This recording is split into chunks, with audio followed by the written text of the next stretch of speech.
Imagine building something you love, then being kicked out of it. That's exactly what happened to Steve Jobs, but instead of giving up, he turned his biggest failure into the world's greatest comeback story. Steve Jobs was a college dropout. He had no money, no clear path, but he had one thing, a vision. At just 21, Jobs and his friend Steve Wozniak started Apple in a small garage. They wanted to make computers simple, personal, and beautiful. And guess what? Apple grew fast. By the age of 30, Steve Jobs was already a millionaire, running one of the fastest growing companies in the world. But then, life hit him hard. In 1985, the unthinkable happened. Steve Jobs was fired from Apple, the very company he founded. Imagine the pain. Your dream, your creation, your life's work, taken away from you.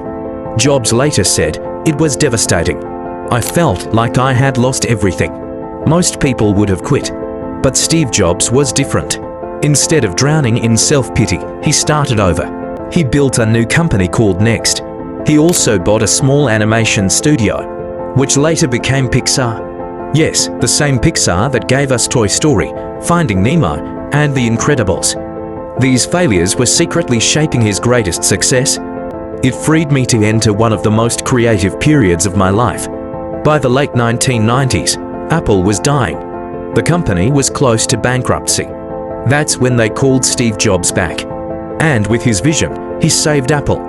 He launched products that changed the world. Steve Jobs' story is proof that failure is not the end. It's just a stepping stone.